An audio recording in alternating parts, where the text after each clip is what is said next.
వేదిక మీద ఉన్న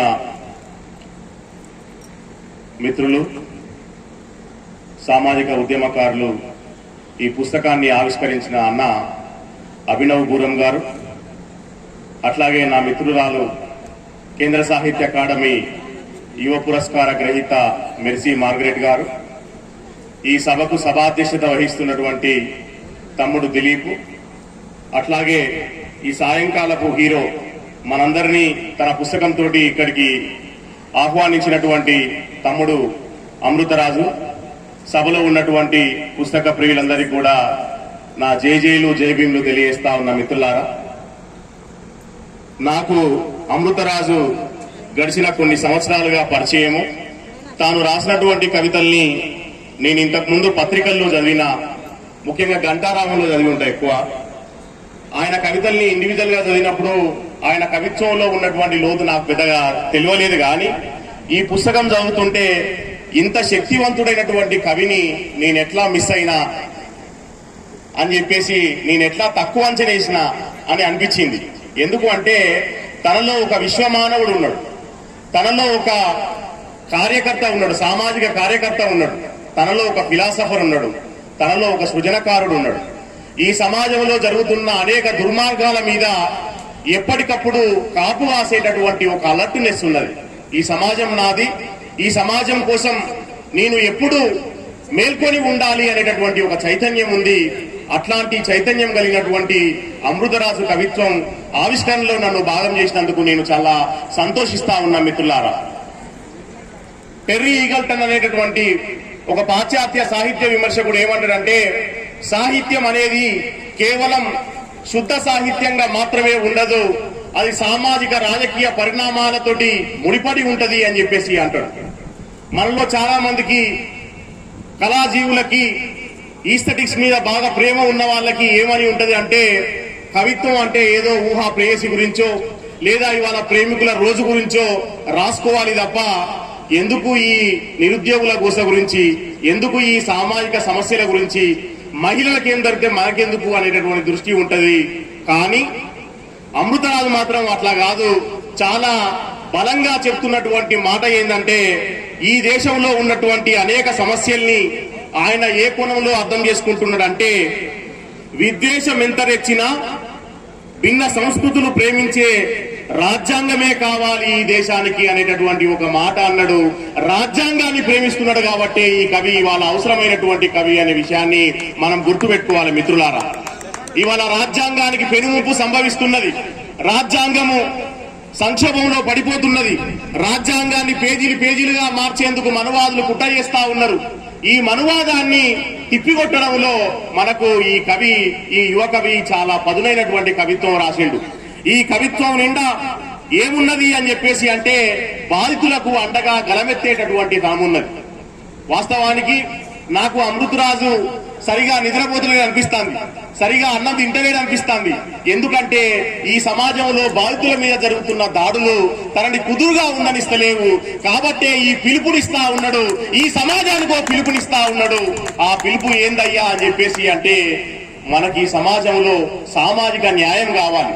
ఈ సమాజంలో స్త్రీలు, బలహీనులు, దళితులు, బహుజనులు బాధిత సమూహాలుగా ఉన్నారు.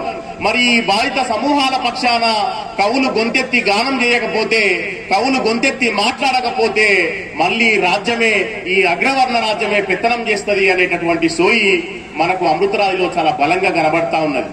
కాబట్టి అమృతరాజు ఏమేమి రాసిండు అని చెప్పేసి అంటే, ముఖ్యంగా స్త్రీల పక్షపాతిగా ఉండి స్త్రీలను గురించి అనేక కవితలు ఉన్నాయి.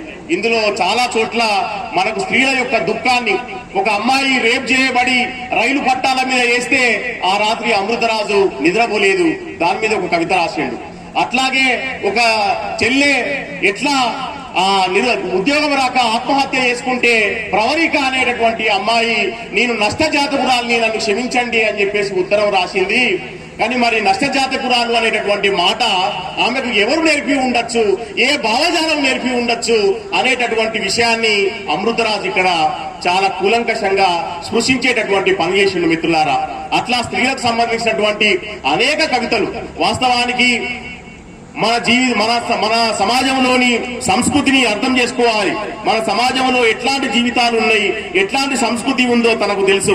అందుకే నువ్వు నాకు రాఖీ కట్టి నన్ను బంధించబోకు అక్క, నేను ఈ మనువాద వ్యవస్థ మీద, నీకు సంఖ్యలు విధించినటువంటి వ్యవస్థ మీద యుద్ధానికి పోతున్నా, నాకు రాఖీ కట్టి నన్ను బంధించకు అని చెప్పినటువంటి నిజమైన ప్రజాకవి అమృతరాజు అనేటటువంటి విషయాన్ని మీకు తెలియజేస్తా ఉన్నా. అట్లాగే ఇంతకుముందు కర్ణ పాట పాడుతూ చెప్పిండు ఈ పుస్తకంలో ఏమున్నది అని చెప్పేసి. అంటే ఈ పుస్తకంలో దళిత జీవితాలకు సంబంధించినటువంటి ఎలిజీలు ఉన్నాయి. మా హైదరాబాద్ సెంట్రల్ యూనివర్సిటీలో చదువుకోవడానికి ఎక్కడో గుంటూరు నుండి వచ్చినటువంటి ఒక దళిత తమ్ముణ్ణి అక్కడ ఉన్నటువంటి ప్రొఫెసర్లు కుల వివక్షత చూయించి ఆయన బహిష్కరణ చేస్తే ఆ అవమానం తట్టుకోలేక ఒక పోరాట రూపంగా రోహిత్ వేముల సూసైడ్ చేసుకున్నాడు. ఆ రోహిత్ వేముల సూసైడ్ చేసుకున్నప్పుడు ఆ తల్లి రాధిక గురించి అమృతరాజు చాలా గొప్ప కవిత రాసిండు ఈ పుస్తకంలో.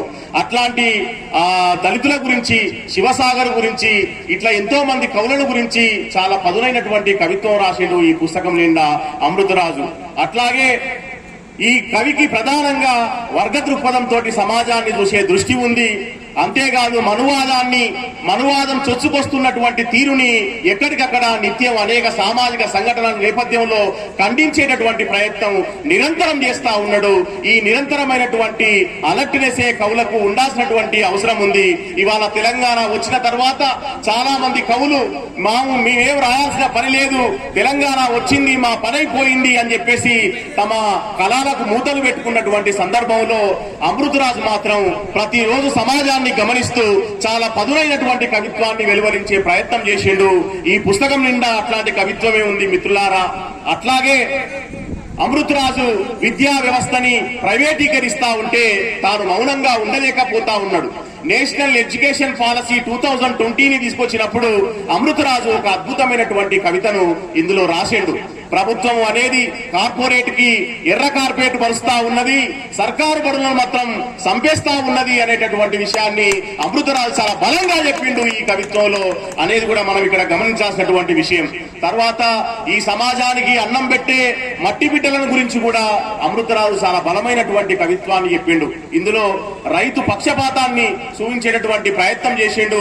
అట్లాగే రాజ్యాన్ని కూడా ఎక్కడికక్కడ ఎండగట్టే ప్రయత్నం చేసిండు. ఢిల్లీలో రైతులు నల్ల చట్టాలకు వ్యతిరేకంగా ఉద్యమించినప్పుడు అమృతరాజు చాలా పదునైనటువంటి కవిత్వంతో ఆ రైతులకి మద్దతుగా నిలబడేటటువంటి ప్రయత్నం చేసిండు మిత్రులారా. ఇందులో ఒక దగ్గర అంటాడు అమృతరాజు ఏమన్నాడు అని చెప్పేసి అంటే, ఓ నా కరోనా వైరస్, నువ్వు రావడానికంటే ముందే ఇక్కడ మా దగ్గర ఆకలి వైరస్ ఉంది, అవమాన వైరస్ ఉంది అన్నటువంటి గొప్ప దార్శనికుడు.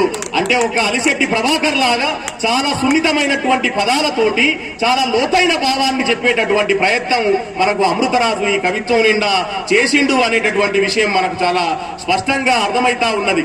అయితే ఎక్కడో వరంగల్ జిల్లా మారుమూల గ్రామంలో పుట్టినా సరే అమృతరాజుకి ఒక విశాలమైనటువంటి ప్రాపంచిక దృష్టి ఉన్నది. ఒక పాలస్తీనాకి అన్యాయం జరుగుతా ఉంటే పాలస్తీనాకి మద్దతుగా అక్షరాల్ని కురిపించే ప్రయత్నం చేసిండు. అక్కడ ఒక కవి రాసుకున్నటువంటి పాటని తెలుగులోకి తర్జుమా చేసేటటువంటి ప్రయత్నం చేసిండు. అట్లా అమృతరాజు ఒక విశ్వ మానవునిగా ఒక అంతర్జాతీయ దృష్టితోటి థింక్ గ్లోబల్లీ యాక్ట్ లోకల్లీ అనేటటువంటి ఒక నినాదం మనం ఎట్లయితే అంటామో ఆ నినాదాన్ని అక్షరాల తూచా తప్పకుండా పాటిస్తున్నాడు ఈ యువకవి అనేటటువంటి విషయాన్ని కూడా మనం ఇక్కడ గమనించవచ్చు మిత్రులారా. అట్లా సామాజిక రాజకీయ పరిణామాల నేపథ్యంలో ప్రతి సందర్భంలో కూడా తాను కవిత్వం రాస్తూ వర్గ దృక్పథంతో సమాజాన్ని చూస్తూనే ఈ రాజ్యాన్ని వ్యతిరేకిస్తూ రాజ్యాంగాన్ని కాపాడుకోవాలి అనేటటువంటి ఒక దృక్పథంతో ఈ అమానవీయమైనటువంటి విలువల పైన అగ్గై మండుతున్నాడు అనే విషయాన్ని కూడా మనం ఇక్కడ గమనించవచ్చు మిత్రులారా.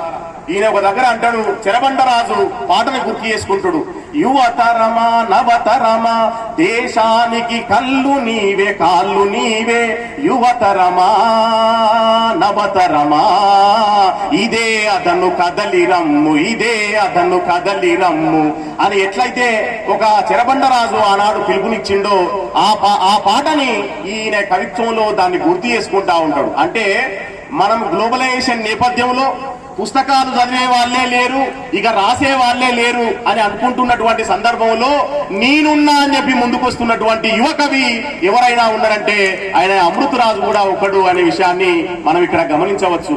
అంటే సమాజంలో రోజు రోజుకి పెరిగిపోతున్నటువంటి హింస, రోజు రోజుకి పెరుగుతున్న ప్రభుత్వ నిర్బంధం, రోజు రోజుకి పెరిగిపోతున్నటువంటి మనువాద పోకడల మీద ఒక అగ్గిలాగా మండుతున్నాడు ఈ అమృతరాజు.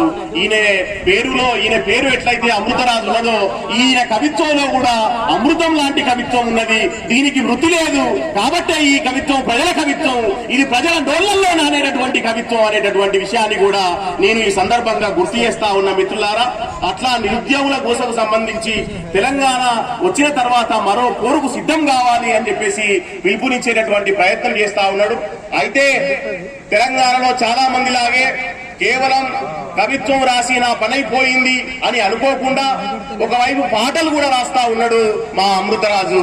పాటలు కూడా చాలా పదునైనటువంటి పాటలు చాలా సామాజిక దృష్టికోణంతో, సామాజిక దృక్పథంతో అనేక పాటల్ని మన ముందుకు తీసుకొచ్చిండు. జైళ్లలో ప్రాణాలు సైతం పనంగా పెట్టి జైలు గోడలతో దోస్తీ కట్టి ఉద్యమానికి ఊపిరి పోసి తెలంగాణ సంకెళ్లను తెంచినా సరే ఆనాటి బందీలము మేము నేటికి ఖైదీలము అనేటటువంటి పాట రాసిండు. అంటే తెలంగాణ వచ్చినా సరే స్వేచ్ఛ వాయువుల్ని పీల్చుకునేటటువంటి పరిస్థితి లేదు అనేటటువంటి విషయాన్ని తాను గుర్తుపెట్టుకున్నాడు. అట్లా ఇందులో కొన్ని పాటల్ని కూడా జత చేయడం జరిగింది. ముఖ్యంగా విద్యార్థిగా ఉన్న రోజుల నుండే తాను ఒక సామాజిక స్పృహ కలిగినటువంటి వ్యక్తిగా ఉన్నాడు, పౌరుడిగా ఉన్నాడు కాబట్టే ఇట్లాంటి పదునైనటువంటి కవిత్వం రాస్తా ఉన్నాడు. ముఖ్యంగా నాకు పర్సనల్ గా చాలా సంతోషం అనిపించే విషయం ఏంటంటే మా వరంగల్ నుండి ఇట్లాంటి ఒక పదునైనటువంటి గలం ఇందులో రావడము అనేది నాకు చాలా సంతోషంగా ఉంది. ఈ కృషిని అమృతరాజు భవిష్యత్తులో మరింత కొనసాగించాల్సినటువంటి అవసరం ఉంది. ఎందుకంటే రోజు రోజుకి ప్రజల జీవితం మరింత సంక్షోభంలోకి నెట్టివేయబడతా ఉంది, మరింత ప్రమాదంలోకి నెట్టివేయబడతా ఉన్నది. ఇట్లాంటి సందర్భంలో అమృతరాజు లాంటి యువ కవుల యొక్క అవకాశం చాలా పెద్ద మొత్తంలో ఉంది అని తెలియజేస్తూ తోటి కవిగా నేను అమృతరాజుకి మీ అందరి పక్షాన జేజేలు తెలియజేస్తూ నా ఉపన్యాసాన్ని ముగిస్తా ఉన్నా మిత్రులారా. Thank you one and all. జై భీమ్.